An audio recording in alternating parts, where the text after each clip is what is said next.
yamekuwa matokeo ya kutegemewa mbele ya Mtibwa Sukari. Kwenu viongozi, mnapokeaje namna nini cha kuambia wana Simba? Ni matokeo ya kuumiza, ni matokeo kwanza hatukuyatarajia, lakini ungeweza kuyategemea kutokana na aina ya mpinzani ambaye tunakutana naye, kwa maana ya Mtibwa Sugar. Unaweza ukaidharau Mtibwa Sugar, lakini haiondoi ukweli ya kwamba ni timu nzuri, ina vijana wengi wadogo ambao wana uwezo wa kufanya chochote.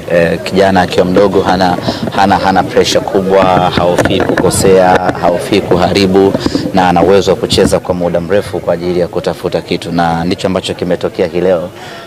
Kipindi cha kwanza ama dakika za mwanzo takriban 30-25 hivi tulikuwa kwenye ubora sana, tukatengeneza nafasi nyingi sana, lakini tukashindwa kuzitumia. Pale ambapo tulishindwa kuzitumia hizo nafasi, ndipo ambapo Mtibwa Sugar wakaochukua mchezo na kuweza kutawala, na kwa kuwa ni vijana wadogo ambao wana uwezo mkubwa wa kukimbia, wa kucheza, wa kupasiana, wana uwezo mkubwa wa kufanya kila kinachowezekana uwanjani, wakaochukua mchezo na wakafanya kile ambacho wanaweza kufanya, na wakabahatika kuchomoa goli moja na ngoma ikaisha kwa sare ya bao 1-1. Ni matokeo mabaya, alafu ni matokeo ya mfululizo ambayo kusema kweli yanaumiza. Ukiangalia tupo kwenye vita kubwa ya kupambania ubingwa wa ligi kuu ya NBC, kupambania kurejesha heshima ya mnyama, lakini kwenye hizo nyakati ambazo unatakiwa kuamka na kuchukua alama kwa ajili ya kurejesha confidence ya timu, ndipo ambapo mnajikuta mnaangusha tena dhidi ya timu ya aina ya Mtibwa Sugar.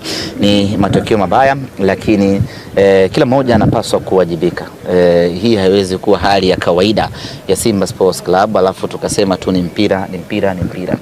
Kwanza lazima wachezaji wajiulize wao wenyewe wanafanya nini tena, au ndo ukifungwa hata ni vidudu vinakuwa vikuheshimu. Wachezaji kwanza wao lazima waanze kwa kujitathmini.